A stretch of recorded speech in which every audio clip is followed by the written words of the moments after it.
Side, Time to Dream has a clear shot as they reach the top of the stretch, and she is accelerating in fine fashion.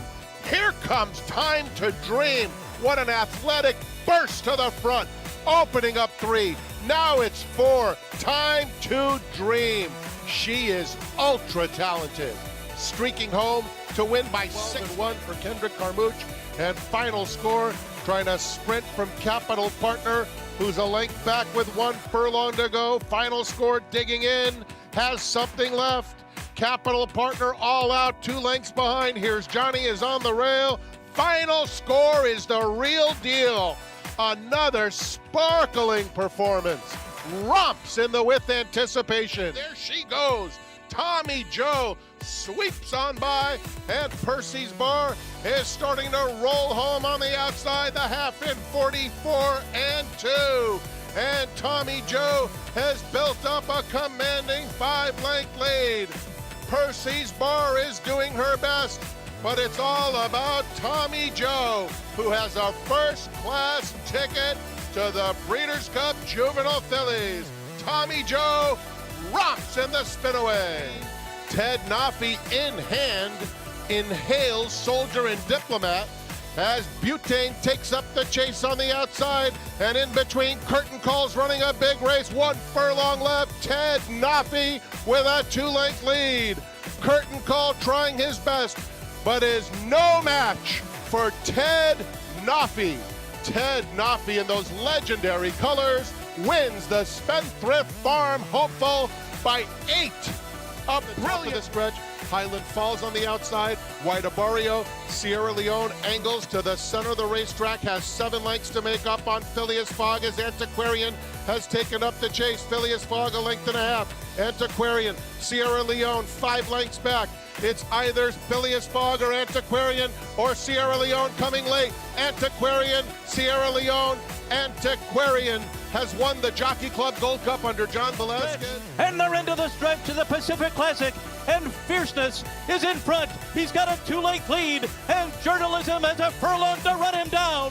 Fierceness and John Velasquez still there at the 16th pole. Journalism is all out, and he's not doing enough to beat the beast from the east. Fierceness has won the Pacific Classic. You gotta love it, the beast from the east. Well, my very special guest, I think you could call him the beast from the east after that weekend, talking about Todd Pletcher. Todd. I mean, okay, first of all, I should say, Rank Carruthers here, Future Stars Forecast. We got to talk about some proven stars also. What a week you've had. Yeah, really just watching that that recap there, it's you kind of got to pinch yourself to think what a week we had, and just so blessed to have these kind of talented horses in our barn at the moment. It was unreal. I mean, you're in the Hall of Fame for a reason, of course, but we saw 6 stakes wins. You've got 4 grade 1s. 3 of those were win and you're ins. I'm still not quite sure why the Hopeful's not a win and you're in, but I don't know. Maybe we can get that sorted out. You've actually won that in the past with a couple of eventual Breeders' Cup juvenile winners like Forte, Shanghai Bobby. And that was really exciting to see Ted Nafi get it done, especially having had Ned Toffee on the show last week. Right. No, that was perfect timing on your part. Yeah. Oh, no, for sure. And he's I love the humor about it. And he had said during the show that if he can progress in his career, obviously they're always looking to get those studs in the barn. And he did comment on how marketing him could get interesting. Yeah, it really could. Do you have any? Yeah, have there been any jokes back there at the barn? Well, yeah, I mean, it can actually get a little bit confusing, when you're talking to Ned about Ted and that sort of thing. But yeah, it's I mean, I think the horse ran so well that he earned himself a spot in the Spendthrift Stallion barn, which obviously that's our major goal when we get those type of horses in. So to see him perform well enough to hopefully do that someday is awesome. Oh, and it's really cool too, because he was talking about, I mean, this horse is by Into Mischief, but they actually bought him and they got him at what would be considered kind of what he would call the gray discount. What do you make of that? Do you really want to see an Into Mischief always look like Into Mischief? Or here we've got Ted Nafi, he's gray and he's still got the grade 1 game. No, that's an interesting question because when you go to the sales, usually you're at the September sale and you can look at the horse and you don't have to look down at the page to know that it's an Into Mischief. I mean, he seems to really stamp his babies with similar markings, similar colors. So, in Ted Nafi's case, I was looking back at my catalog notes today actually, and he was on our list. I think one of the things that everyone was sort of looking at was that old-fashioned broodmare, and the fact that he was gray maybe played into some people's minds that he was getting maybe a little more influence from the mare than Into Mischief. But he was a beautiful yearling. He was got a terrific walk, and so, if you want to say 650,000 is a discount, then, Yeah, right. it maybe you could, but he was obviously still well thought of enough to bring 650, and yeah, he's really developed into a great looking horse. I told Ned that we actually had all been in the car because we had taken our annual Saratoga trip. So we were driving down the street and we saw him crossing the road for the race and Oh, for the debut. And he was so well composed. Has he always been like that since he got to your barn? yeah, I mean he's a colt, he lets you know that every once in a while, but he's always been, you know respectful of if he needs disciplined a little bit from time to time. But he feels good. He's happy. He's energetic and enthusiastic. But really, he's been a very professional colt to prepare for his debut and get ready. So we've been really happy with everything he's done mentally and physically. Now, did Eric Gustafsson from Spendthrift, did he let you in on the joke before? Because Ned tells me he found out when the workout report came Oh, I didn't in. know. I didn't know the exact timing of it, but it was funny at the time. And when Ned told me how it came about, from I guess a sort of a typo or someone misspelled his name, Yeah, they obviously in some transposed the sort of letters. Yeah. yeah. So it's kind of turned out to be a cool story. I actually did a little work on this because I started thinking when he was talking about names and if you or a campaign when he eventually hopefully retires to be a successful stallion. I was thinking, okay, well, you've already got the angle of because when you transpose letters like that, it's called a spoonerism, which goes back to this instructor. I forget how long ago he lived, but it's basically where you transpose these words or the letters of words. So you could have, for example, instead of Belmont Park, Pelmont Bark. Now, what And did you call it? A spoonerism? it's a spoonerism, and it's actually named for William Archibald Spooner. And so he was an educator, and he lived quite a while ago. And this is just something he had got known for. And Interesting. So it's that like almost like a form of dyslexia. yeah, right. Yeah, exactly. But it's fun, and you could have a lot of fun with the names, I'm sure, going forward. But there's a whole career still to be had. But that being said, I've already shown the stretch there with the replay. But if you could take us through the race and your impressions of it, because I thought he showed a lot of professionalism here, a lot of maturity. What you definitely want to see as you're hoping to get to the championships. So let me just make sure I pull up the correct replay here. There we are. And there he is on the outside, broke sharp. Yeah, he broke terrific, and so that's the beauty of drawing an outside post and these one-turn races is he broke sharp, and when Soldier and Diplomat kind of moved up inside of him, he wasn't forced, to maintain his position. He could kind of let him settle. Johnny could let him settle a little bit and just stalk him instead of, if he had drawn inside of him, then he's probably got to protect his position and hold his spot a little bit. So he's able to just get into a good rhythm there and it seemed like he had that horse in his sights and was making progress around the turn, and just, really, I mean, couldn't have unfolded any better. It's pretty much exactly the way we'd all talked about it in the paddock prior to the race. Yeah, well, and this is the thing too. When you're watching this horse coming around the turn here, and you've got Butane, who was obviously well meant, coming. I just felt Ted. He just looked like he had so many gears that Johnny was just shifting through easy. Yeah, I mean, he came off the turn, looked like he had his legs underneath him, switched leads on cue, and then you could see him just, kind of the further they got down the stretch, the more he was reaching out and picking up steam, and just, really the last 100 yards was exceptional. Galloped out well and came back full of energy. Johnny could hardly pull him up when he's coming back to the winner's circle. And what a week for Johnny too. I mean, he was everywhere. We'll get more into that. And I did actually see, before I move on, I saw today World Horse Racing posted that Johnny's going to go ride in the Melbourne Cup. I saw that. Yeah, that's that'll be pretty cool to watch. That is pretty cool to watch. Have you ever had any inclination to try to go?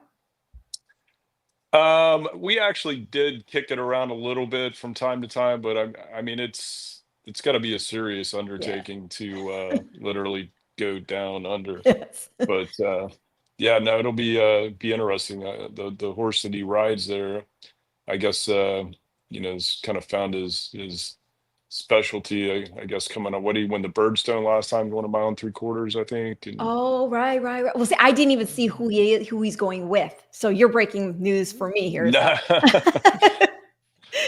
But it'll be interesting. Well, no, for sure. But going back to this weekend now with this horse, so that was a really stylish performance. He's got a lot of impulsion from the hindquarters. It's really nice to see. He just could push off and gets a lot of ground gets over a lot of ground from that. What is next? I did read that you are looking at the Breeders' Futurity here at Keeneland.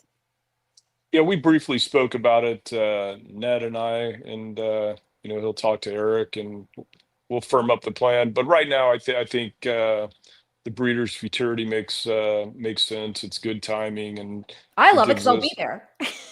Good, yeah, and I like the idea of getting a race around 2 turns, hopefully before the Breeders' Cup, and so I would say, all things being equal, that's what we'll point for. And so if you're looking at that for him, are you looking at the Alcibiades then for Miss Tommy Joe? Absolutely, yeah. Kind of right. same idea, same timing. Get a race around 2 turns, and so right now I think we'll point them both in that direction. And before I move on from him and start talking about her, one of the things that was really I thought very cool, and I'm sure you've heard about it a lot at this point, is that when he did debut, you had to know that he was going to be able to take that step forward for stakes competition, because he won that debut in 117 and 56 100s. And we had seen the boys in the Grade 2 Saratoga Special go 118. So already. Yeah, that gave us some encouragement. The track, I think, was a little bit different at various times during the meet. And when he won his debut in 117 and a couple, that was pretty solid time, the way the track was playing at that stage of the meet. I think it got a little bit tighter later on, and that probably showed. Not only did he improve in his second start, but he ran much faster time as well. Well, very cool horse. Just out of curiosity, being a horse girl, how big is he? Oh, he's pretty big. Yeah, I'd say he's all of 16'2". He's a leggy. Yeah, he's a good sized colt. Oh, that's pretty cool. Oh, and the other thing is, I would be remiss if I don't. You'll indulge me here for the petty geekiness. So he's my into mischief. But then the thing I really love about it is from the family that produced Stormbird. And Stormbird's the sire of Stormcat. And of course, Stormcat's in that sire line. So I kind of love that top paired with this bottom. So again, very classy looking horse with a very classy pedigree. We look forward to what he does next. Going to Tommy Joe, homebred for Spendthrift, which made it ultra special for them from that regard. And this is your 7th spinaway. Yeah. Wow. That's pretty awesome. I didn't know it until we were looking at it that day. Yeah. Really? Yeah. At some point it just, Right. I said something along those lines to Bob when I had him on the show a couple of weeks ago. I mean, how meticulously do you keep count of how many times you won a given stake race when it gets to these numbers, right? I honestly, I really don't. But yeah, I mean, I do take recognition when I see what Bob does in California. Sometimes when you see Yeah. these ridiculous, like 14th time he's won Oh, this stake and stuff. right? So It's yeah, it's amazing.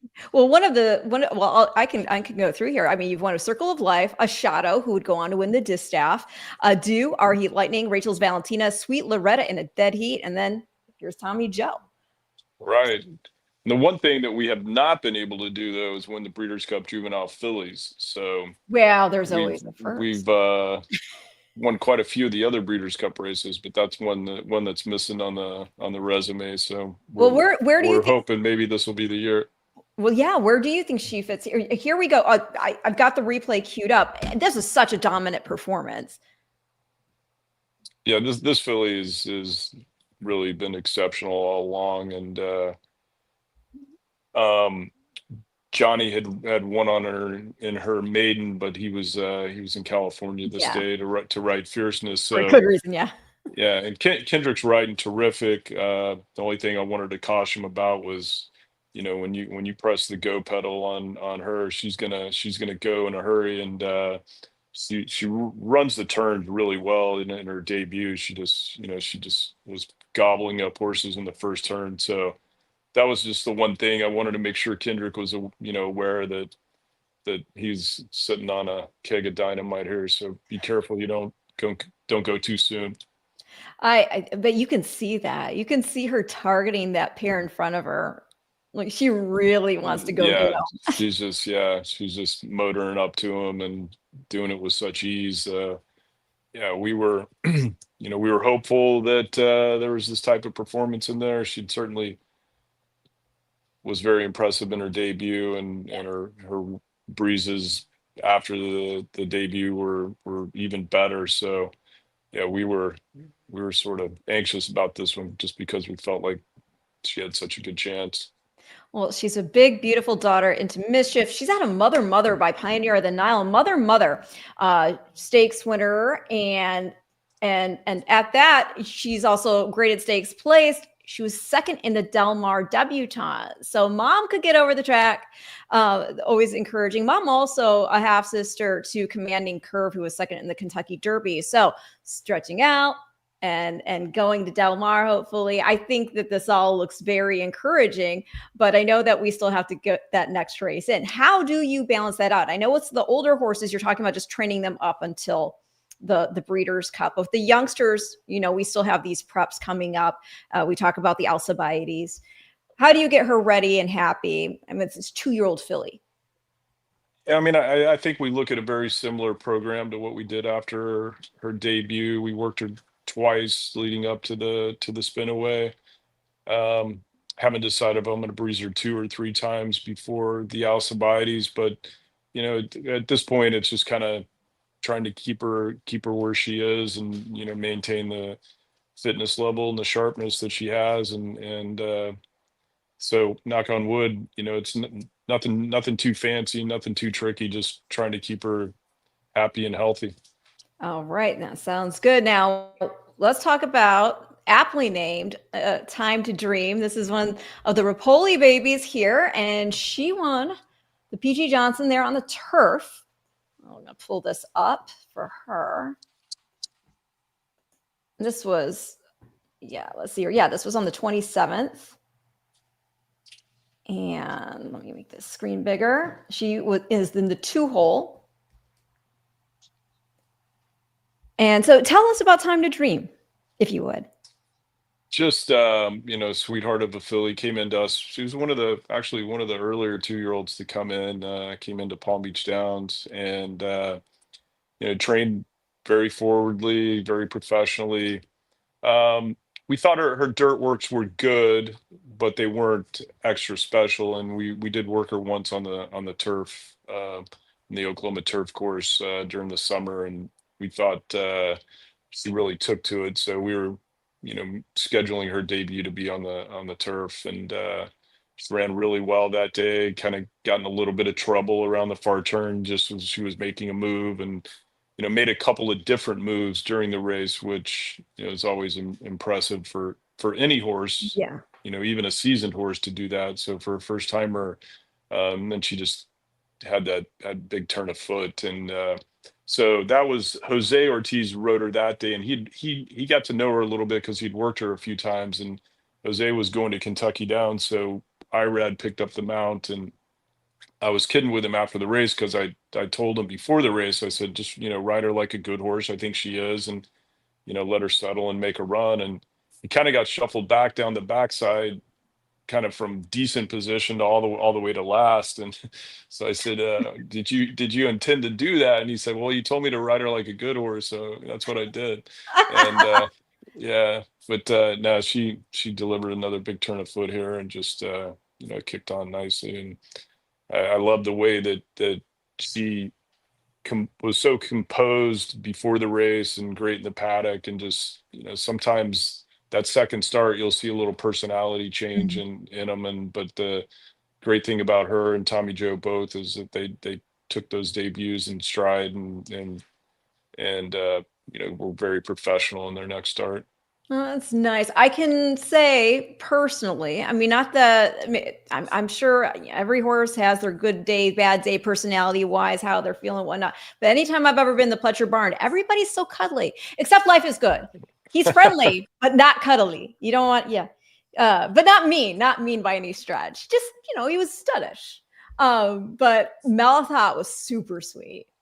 Yeah, she was. And Julia Shining. How are they? I know obviously retired off to mommyhood, but have any updates? Well, I know that the Into Mischief filly, the first foal out of Malathot, is doing really well. And just every time that I get to see her, she looks a little bit better and a little bit better. So yeah, I think they're all doing really well. And I mean, what a tremendous family. Oh, yeah, definitely. Let's see here. Talking about family. So definitely, I should say, by the way, by Not This Time. And what can you say about this horse? He's just throwing everything.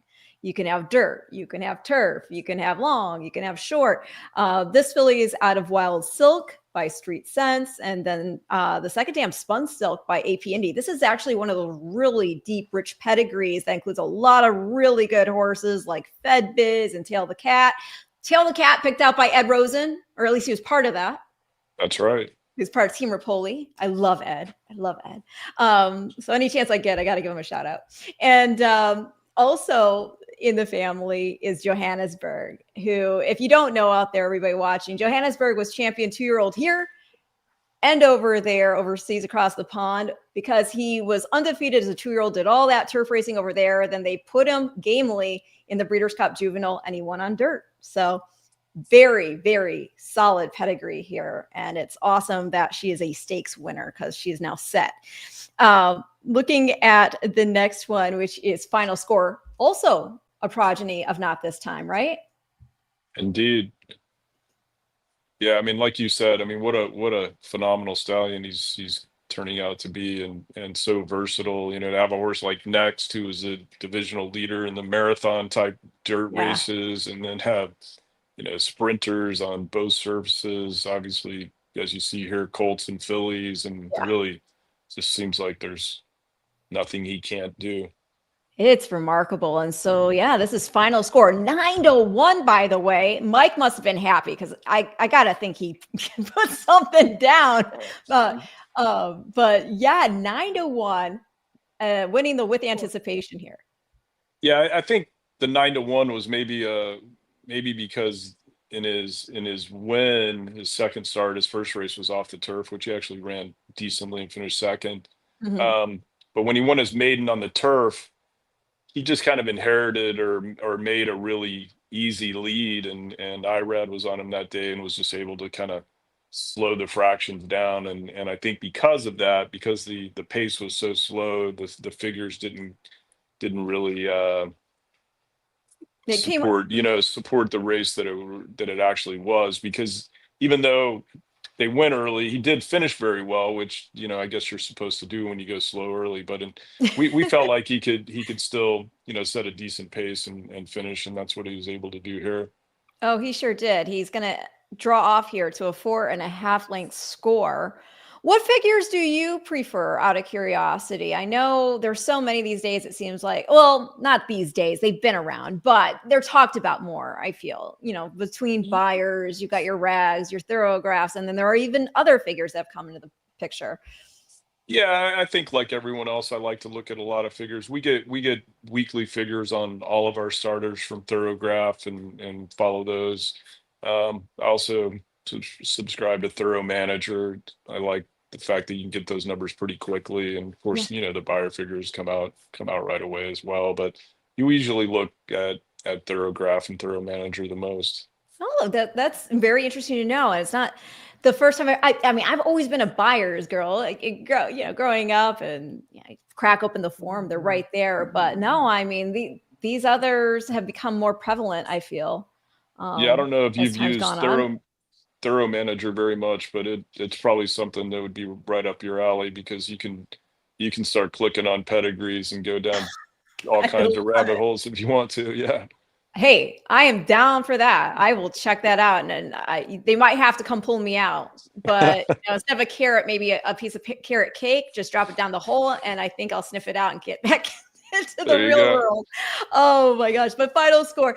Now I should ask. So with those two, are you going to go for the turf races at Keeneland, you think, or the Jessamine and the Castle Key Bourbon, or are you going to go Musgrillo, Grillo? I always was the L a Y or is it double L now? I am going to Castellano right now. Yeah, I think it's a Miss Grillo, but Yeah, no, there we we're go. probably going to take these two to Keeneland, and then Okay. hopefully have some other ones for the races at Aqueduct. Right. Because I know there's the Pilgrim too. So it's just you get your choices, but yeah, they're all great races. I'm selfishly happy you say Keeneland because then I can see it all and see them up close. Now, let's talk a little bit about the fact that no, those are 2-year-olds that won this week, and the win in your in was in the Spinaway. Again, I don't quite know why the hopeful's not, but that being said, really nice juveniles that we can get very excited about. But they're not the only ones that you've been sending out. Obviously, we don't have time to talk about them all because I'm not going to monopolize. I'm sure you're getting ready to. I mean, how much happens once the meet wraps up there in Saratoga? Well, now we're just trying to get organized, and got to go to Keeneland for the sale coming up next week. So Are you going to go to Kentucky Downs? I see you've got horses in the winning you're in. I probably won't, because I'm going to be inspecting yearlings at Keeneland, and No, you know, it's the been double time, sale right? starts on Monday. So we'll kind of probably fly into Lexington Friday afternoon and hit the ground running Saturday and Sunday, and you know, trying to be ready for the sale starting on Monday. Gosh, I love it that I caught you now because I know I've seen the war room. I see what happens. It's you and it's Mike and it's Ed and it's Jacob West. It's a whole team there, and it's game on with just copious notes and iPads and all the good stuff to find the best horses. And you guys are on point. But I mean, yeah, you've had, I believe, correct me if I'm wrong, but what I'm seeing here is you've had 18 2-year-old winners altogether. This year at Saratoga, I'm not This honestly, I'm this not year sure. so far. Okay. So I think that's 18 horses with and with 23 let's see here. I'm not sure how many starts, but 18 horses who have for sure at least one. And Yeah, no, we've been blessed. The 2-year-olds have been running well, and yeah, so I think we had 5 different 2-year-olds win, you know, their maiden and a stake right. at Saratoga. So I see 23 wins total from the 2-year-olds. That doesn't mean all the starters necessarily, but 23 right. wins altogether. Oh, great. Thank you. Thank you, Marla. Thank you, Janet, for tuning in. This is live, y'all. So if you got a question that I'm missing, please do let me know. But is there a 2-year-old that we haven't talked about that you also have really a roadmap already planned out for them ahead of the, I mean, I know you have plans for all of them, but is there one in particular like, okay, well, this is a Breeders' Cup horse for sure? Well, I don't know if we have too many other Breeders' Cup horses outside of the ones that, that we've already talked about that have been running. Starting to get to the point now where if they haven't, broke their maiden or moving forward, that they're probably looking more along the, the Remsen, Nashua, Remsen, or Tempted, Demoiselle line.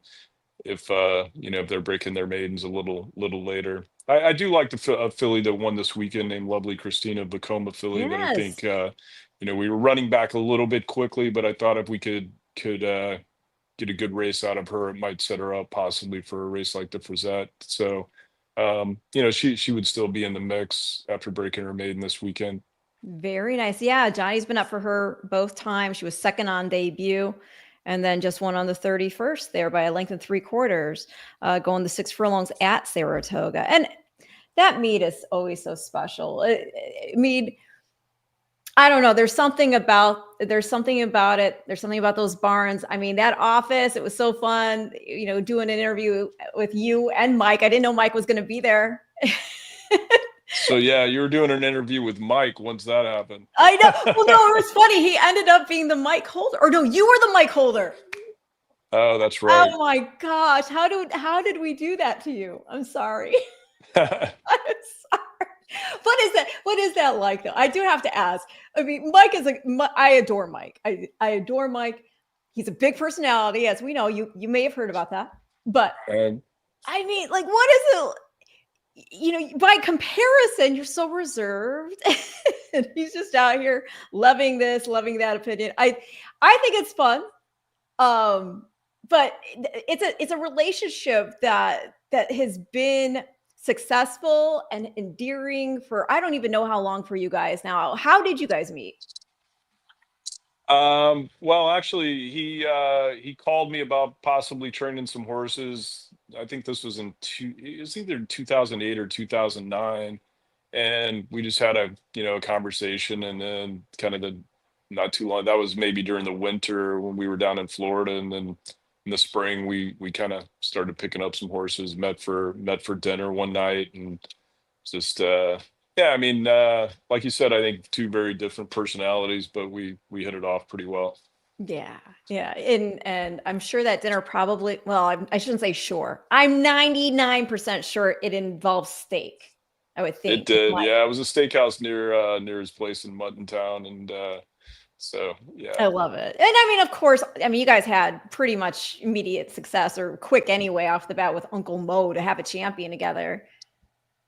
Yeah, I mean, that was definitely our first big horse together, and turned out to be not only a phenomenal horse on the track, but terrific stallion. And so yeah, I think Mike calls him the patriarch of Repole stable, which is kind of fitting.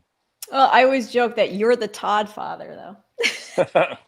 I still can't believe you'd never heard that one before. It cracks me up because, I mean, you've been involved with so many horses who went on to be stallions. So it just, to me, is fitting that you would have a moniker of that nature. But I did ask Bob this, and anybody I've asked this, actually. I've asked Johnny, because a lot of the horses you train and a lot of the horses Bob trains and what you guys have been involved with either the sires, the dam sires, second generation, third generation. And I'm always thinking, gosh, that's got to be so cool to think you've had so much influence on the thoroughbred breed, this treasured lineage that's been cultivated for hundreds of years. And the answer I always get back is, it just makes me feel old.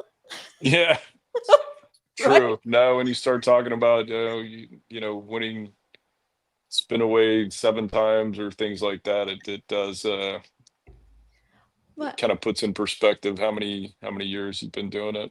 Well, it's cool. So Shadow, who won the spin away, I know it's the same weekend. Was she your first Breeders' Cup winner, or was it Speightstown? Same weekend. Same card, yeah. She was same card. What am I saying? I mean, earlier on the day, right? It's before it was 2 days. I think she ran in the first Breeders' Cup race on the card when it was at Lone Star, and then Speightstown won later on. Oh, so you were there also to watch Go Zapper in person. I know. How is that? How is it watching Franco Go Zapper? I'm just curious for that. Yeah, no, I mean it was a tour de force. I mean, pretty much just, he went to the front and it was game over. Oh, unreal, right? But let's talk about, even though the show's about the future stars, we do have to talk about the other two winning year ends you captured, both of them for the classic. Talking about the Jockey Club Gold Cup with Antiquarian, and then of course at Del Bar we had Fierceness. Now I'm going to be remiss if I don't bring it up, but the beginning of this race, poor Mind Frame, who you also train, and Irad. For as long as you've been training, have you ever seen a jockey go off a horse onto another horse momentarily, try to get back on his own horse, not be able to do so, get dumped, and they get cleared to ride still? I tell you, the more that I watch the replay of this, and there's so many different views of it, the aerial view, the head-on view, the rear view, all these different angles.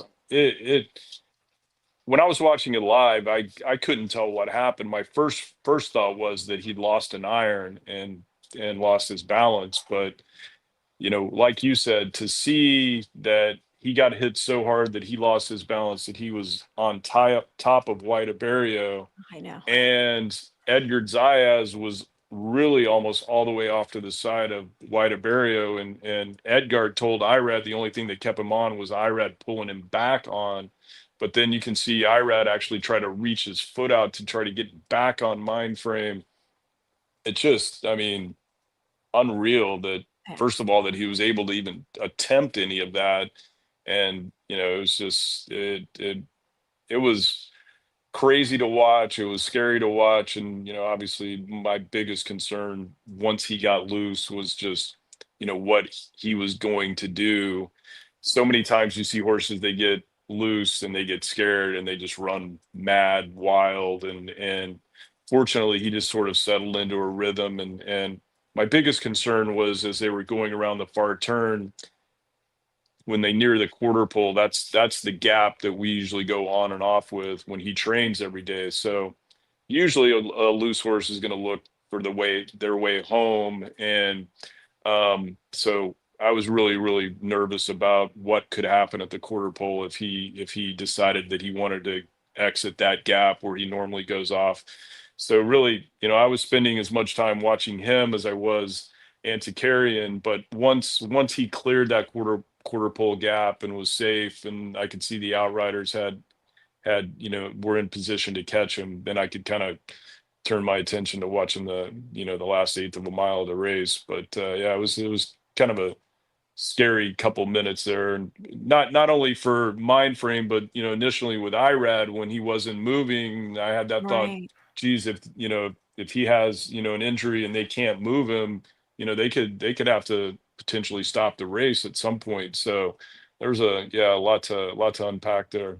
No, it was definitely, I did not see it live, thankfully, because I probably would have been too anxiety ridden, not knowing what was going on, to watch the whole race play out. But I was at Kentucky Downs and I had a friend of mine come over to me, Mary Lee, and she's like, "Oh my gosh, did you hear what happened to Irad?" I said, "No." And she explained what happened. We watched the replay. I mean, reports originally were like, "Oh, he's going to be injured, and it's not anything life-threatening or anything like that, but he's probably going to be out." But for him to not only come out of that without any broken bones, but it really speaks his instincts to do whatever he could to himself as clear as possible. It just speaks to the same instincts and reflexes he has when he's actually race riding, right? Yeah, phenomenal. Not only athleticism, but just to have the thought process to even attempt some of those things was amazing. And yeah, I was just thankful. He actually called me while he was on his way to the Albany hospital and to Oh my apologize. gosh. I'm sorry, and it's like, gee, it's not your fault. It was it's just one of those horrible racing luck situations that and then sort of just hours literally after we were in, had Fierceness running Del Mar, and he tried to make the gap there. And I so it's know. just I've like, I got mean, both. there's Yes. so much going on. No, I have both the replays. So I mean, we can actually take it through what we were talking about with the start, but this is just the regular Naira replay, which is going to be from the front view. And we'll let the race play out. So there are 4 is mind frame, and then we see this kerfuffle go on, and then Irad tries, and then down. Yeah. Scary, very scary. Yeah, at that point it was just like, I couldn't tell from where I was sitting in the grandstand exactly what had happened. I didn't know that it was a result of being bumped so hard that it knocked him out of the saddle. Like I said, I thought maybe he had kind of gotten jostled around a little bit and lost his iron, or his iron broke or something like that.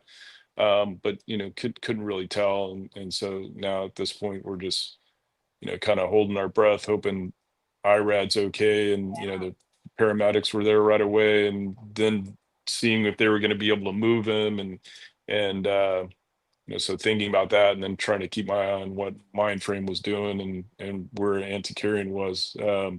Yeah, a lot of stuff going on in a short period of time there. And it's so hard also. I mean, I'm sure for the riders, with them not being able to know if their colleague is okay, and yet they're still on these horses in this race, it's got to be so immensely difficult. I can't imagine what's running through their heads as they're still going here at speed, not knowing if their colleague's okay.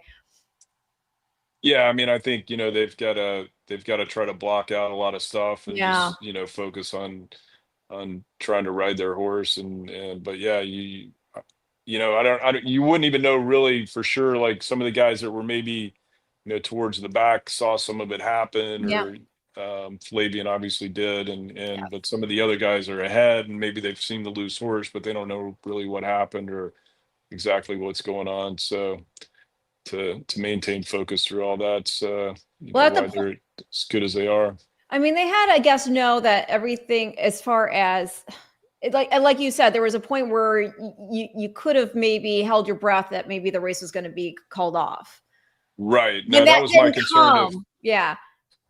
With once I saw Irad was moving around, then I thought, okay, they can safely get him on a stretcher. But if they were concerned about a neck or a back injury or something like that, and they couldn't move him, then they potentially, the stewards would have to call the race off at some point. So fortunately it didn't get to that point. All right. And then, as you said, that you've got the Mind Frame out there just running loose, and you don't know what he might do, if he might go to a rail, try to jump a rail, gets in the mix of the other horses who are still running. I mean, obviously you love him just to, he's a horse that he's endearing, and he's part of your family there at the barn, and on top of it, he's this multiple grade 1 winner. You're trying to get into the Breeders' Cup, and here he's just going out and loose. Yeah, I mean, the main thing, you just hope he's caught safely, and so yeah,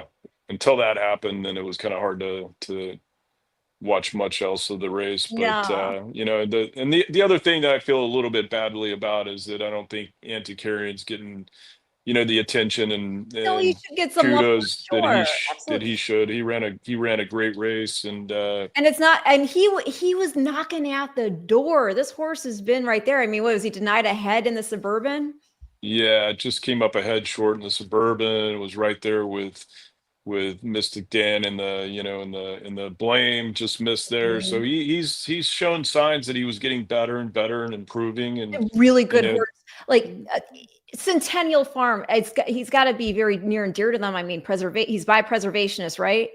Correct. Yeah, and so a purchase for them, but by a stallion that they raced and campaigned and did very well with, and so I was very happy for Centennial and Don Little, and that whole group. I was super happy for them to win it. I wish that it would have been under different circumstances where them and Antiquarian could have gotten all the credit that they deserve. No, well, he definitely looked determined to run that horse down there in the end and get that win. That, again, he'd been right there, so close. But the plan as we already kind of went over in passing earlier in the show, training them up to the Breeders' Cup? Because you said my friend came out without a scratch, right? He's good. Yeah, knock on wood, we got very lucky that he's unscathed from it all. And the first thought was, well, do we need to run back since we didn't really get a true race? Do we need another prep between now and then? And I think the more we thought about it after the race, that we feel like we can take our best shot at the Breeders' Cup Classic by training up to it. And that's I think that's what we're going to plan to do. And with Fierceness and Antiquarian as well, that we get basically 2 months leading into that, and they've shown that they run well that way. And so I think we'll stick to that plan. All right. So, and then Antiquarian obviously came out of the race. Great. Yeah, he's super. Good to hear it. So let's talk about the big boy. I have to. I have a soft spot for him for a number of reasons, but of course, he's a Breeders' Cup juvenile champ. So I gotta root for him even harder, because that's what the Future Stars Friday program is all about. We want to see these stars of tomorrow realize that, and he has, right? So that this race also is so satisfying to watch. Like, if I can, I'm going to speak with complete bias here. So go ahead. I get so tired, and you know this. I've talked to you and Mike about it. I've always gotten so tired of is this the real Fierceness? Is this the, on again, off again Fierceness? This. So many different things can happen in any given race. It's remarkable if you can ever have like a Hall of Famer in Zenyatta who can win 19 in a, horses, aren't machines. He's always tried. And in some of the races where it just didn't happen, there has been something to which you could point. In this race, I don't want to hear anybody ever say he's a horse that always has to have it all his own way. There is nothing about having it his own way here in the Pacific Classic, because he draws the rail. There were so many people who thought that this was going to mean that, okay, the pressure is going to be on to go, and whatever, we'll go for a horse, journalism to roll up over him at the end or something. So he's got the rail. Not only does he have the rail, he's going to duck in. We'll see this in the replay. And he just settles back and bides his time. And when that time came, we all saw what happened, right? Indeed. Was that a good rundown? I'm sorry. I mean, you know what I'm talking about, right? Oh, absolutely. Like I remember someone asking me before the Whitney, what I can't remember exactly the way they worded it, but what are you going to do after the last start was so dismal? I said, finished second in the Met Mile. It wasn't like he was last in an A of the van. So yeah, but he has had a little bit of that stigma about that he only runs well when things go his way, or every other start, or what have you. And so yeah, I think to ship all the way to California and draw the one hole, and then try to duck in at the at the gap there, and then to get kind of covered up in behind horses for a while, that he proved that he doesn't have to have everything go his way to be successful. That's for sure. And it's got to feel, I would think, really good also. I mean, we already know that he runs well at Del Mar, just based on that the fact that he dug in for second there in the Breeders' Cup Classic last year after, what was the name of the horse that came in and went like sub 45 for the half? I can't remember his name. It was a Japanese horse, and he was putting blinkers on. And I remember that was one of the things I was worried about, was that he was gonna go real fast early. And I knew that the fractions would be fast. Life is Good had won the mile there at Del Mar and went real fast early. But when they threw up 44.96 for the opening half mile, and you're going a mile and a quarter, I just but to his credit, he fought hard, and Sierra Leone came to him, and you could tell he dug back in and tried one more time. And so it was a tremendous race. Seemed like more people tell me how great he ran after that race than after he's won other races. Oh, I mean, he always shows a lot of heart when it comes down to it, and I think he's aptly named.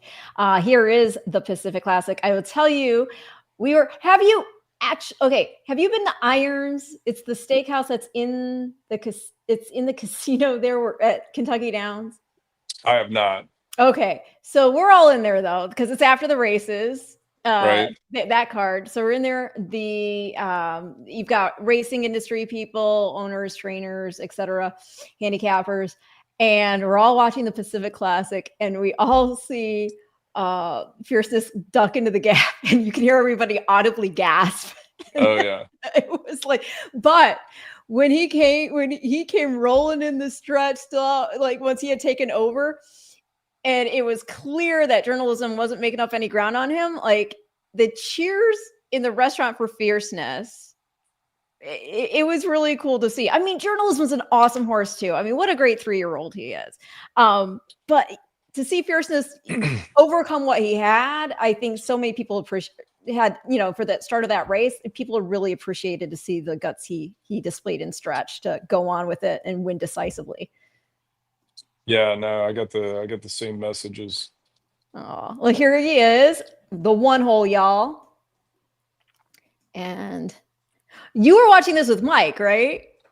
We were at Mike's house in Saratoga, and yeah, there was a lot of people there, and yeah, same thing. When he ducks in, everyone just gasped, and you just got this sinking feeling like, oh man, we just shipped all the way to Del Mar, and we've blown it in the first 50 yards. Nah, he proved otherwise. And here it comes. Yeah. Ooh. I like how Johnny was like, what do you think you're doing? Get back over here. Yeah. No, Johnny did a terrific job of staying on and correcting him, and still, being able to get him into, a stalking type position. And really, I mean, I think we learned more about him, that he doesn't mind this scenario, being in between horses and taking a little dirt, and kind of took all that in stride.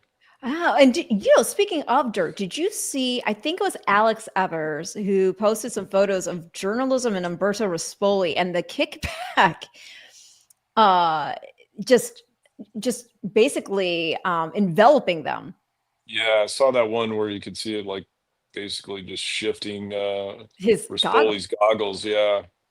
have you ever sometimes seen it? I think, yeah, I mean, I think sometimes if you ever watch a race on the backside, or from a different perspective, you can see like how significant the kickback can be. And I think a lot of times that's part of why some tracks can be speed favoring, is it's not so much the depth of the track or whatever. It has a lot to do with the kickback, and some horses just don't appreciate it.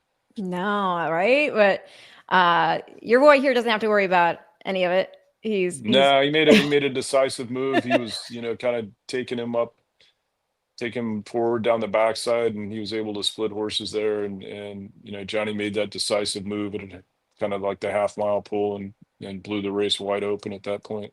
Yeah. I mean, you had to know you were home at this point, right? Or did you think there was a chance? No, look, I mean, I've seen journalism surge late, several times in the Preakness and the Haskell. He looked like he might not be getting there. So I wasn't taking anything for granted, especially, running against journalism before, and watching his races, and watching Sierra Leone. Those horses come with big late surges. And so I felt good, but I didn't start celebrating until we got to the wire. And how did you celebrate after the wire? Well, I mean, obviously everyone in the Repole house was going crazy and jumping up and down. And so, yeah, it was a pretty fun scene. Will Mike be polling social media more often about which race to go into? Maybe not this week. I think he's out of the country for a wedding, so he might lay off of it a little bit, but I'm sure he'll be back in force. I love it. Okay, so I'm gonna just tidy things up. Little housekeeping here with just making sure I didn't overlook anything that would make me look silly. Like, how in the world did you not ask Todd Pletcher this? Is there anything I'm missing? I know you got some horses again going into some of those actually it's the I want to make sure I've got everything right. So you've got on the 6th, you've got Major Dude in the FanDuel TV Millions. It's just a $2.5 million turf race there with Johnny V. And then you have 2 entered for the KTDF Kentucky Turf Cup Invitational Stakes. That's a win and you're in for the turf. You got El Razine with Irad and Grand Sonata with Tyler Gaffalione, or Gaffalione, as I like to say. Yeah, he's coming back. He won the race last year, so he seems to like the course. So we're excited about that. And El Razine, I think, is a horse that has the potential to break through, and going to make a little equipment change, take the blinkers off, hopefully get him to settle just a little bit better. But we're excited about those two. And Major Dude, we had him in the Bernard Baruch, but just looking at it, we felt like with a $2.5 million race there that he always shows up, runs competitively, and we felt like we better give it a try. And just obviously it's good to know that you already have a horse, just going back to the Turf Cup, gets over it. When you bring horses in that haven't ever run that course, how do you even mentally prepare them when? Yeah, I don't know. Like, we ran Noble Confessor in the Nashville Derby there the last week, and he was sort of lost out there. He was jumping shadows and just seemed like he was having trouble finding a good rhythm on it. But I haven't really been able to identify which ones are necessarily going to take to it. But once you have one like Grand Sonata that's had success there, you certainly want to take advantage of that. But I think the only way you really know is to give it a try. No, and that's really it. Now, as a trainer, do you draw a line through it for Noble Confessor? Yeah, I think so. And maybe we'll add a shadow roll or something like that next time just to make sure. But yeah, I think he came back well, so you just draw a line through it and regroup. Awesome. Okay, now here's how we're gonna wrap things up as we look ahead to the Breeders' Cup. You've already won 15 Breeders' Cup races. You are a progeny of D. Wayne Lukas, the coach, who still holds the record at 20. It's tied with Aiden O'Brien. And James True actually is bringing him up, talking about the Breeders' Cup itself, a tremendous event that began at the late shuttered Hollywood Park. D. Wayne Lukas, baby. I was living in LA at the time, 1980s. I know that you were recently at a celebration honoring D. Wayne Lukas. I think it was on the 19th of August. And and today would have been his 90th birthday. And today would have been his 90th birthday. Right. I mean, I'm just gonna leave the floor to you because I can't possibly imagine what he's meant to you, what he still means to you, what he means to racing. So if you would. Yeah, I mean, such a remarkable man. And I think as we saw, not only at the celebration of life that was in Louisville last week, but just going to the track and having so many different people come up to you and tell you a story about how he affected their lives, how he gave them an opportunity when they needed one, or it's just influenced so many people. And I think, as he got older, I think he became a little more compassionate as well, and just, gave so much to racing. I can't count how many events, that he emceed for racetrack chaplaincy, for the Belmont Child Care, dedicated his time to, to give back to the community, and was always there to help everyone out. So, yeah. And then, the influence that he had on so many of us as a, as a mentor and a coach, as a being able to work for him and just be a part of that team for a while. I think, it was just a huge opportunity for so many of us. You could just never repay it. Yeah. And as fans, we can't do that either, but we can keep him alive through, sharing memories, sharing his, the insight he's given and passing that along. And just seeing you guys, I mean, whether it's you or Kieran or Dallas or any of, it's like a brotherhood, I feel like. Yeah, I think it's kind of a fraternity type feel, where we all feel like, we were part of that team, and I think there's always sort of an unspoken bond about that. Yeah. And I'm sorry, like, I mean, naming every name or anybody that he's mentored, it would be a lot. But I am so thankful that to be completely frank, it escaped my mind that today was his birthday. So I feel like this was just perfect to have you here. Um, and so we could acknowledge that and take a moment to just really reflect and be thankful that we had somebody who has accomplished so much in this industry and who brought so much attention to it. Because for me, I've said this so many times now, but I'm a 1979 edition. So growing up in horse racing and watching the races, it was Dwayne Lukas who was that flashy gentleman in the nice suits and the sunglasses out there on TV with this beautiful white mare. And because I loved Lady Secret. And so he really captured people's attention and their imagination, and he let them enjoy it along with him. And just to see certain things still carry on, like bringing children to the winner's circle, for example, it means so much.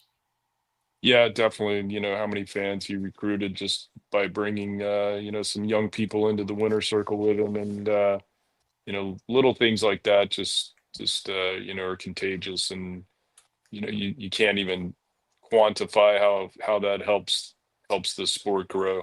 Yeah, no, it definitely is not anything that we can put into man-made measure. It's something that speaks much more profoundly. It's transcendent. So thank you, Dwayne. And I just have to thank you so much also, Todd, because it's just amazing to hear, about these horses, because they're the next, they're the next step. This is like, the next stars of the next chapter of racing to keep us all hooked and intrigued. And it's so great to see them all hitting, whether it's the turf, whether it's the dirt, the barn's just firing away. So it's extra exciting when it's somebody who's always been so generous with their time as you have been, to see that success. So awesome, congratulations. And thank you for being so awesome to us. Of course. Thank you. Okay. Well, and by the way, real quick before I go, as far as that sale goes, is there a set number that you're looking at bringing home? I have to ask. You don't have to divulge. No, I don't think there's a set number. I mean, the reports are good. It's I'm sure it's going to be a blockbuster sale as the Saratoga sale, yearling sale was. I think Mike's coming in off of being leading owner at Saratoga. Yes. I should have given you props. I mean, I know it's co-leading trainer, but do you and Chad have to share the plate? Does it go to one person's house for a couple of days and then you get it? Maybe they'll cut it in half. No, but I was really happy for Mike, to have the leading owner title, and so yeah, he's fired up. Has some 2-year-olds that are running well, and Fierceness and others, and so yeah, I'm sure he's going to be very active. All right. Well, I love the friendship. And again, thank you so much for your time. I truly appreciate it. Wishing you all the best going forward. And hopefully I'll see you out here at Keeneland. All right. You got it. Thank you. Thank you so much, Todd. Everybody, this has been your Future Stars forecast on a 2-year-old Tuesday with Hall of Famer, the Todd father, Todd Pletcher. Thanks for joining.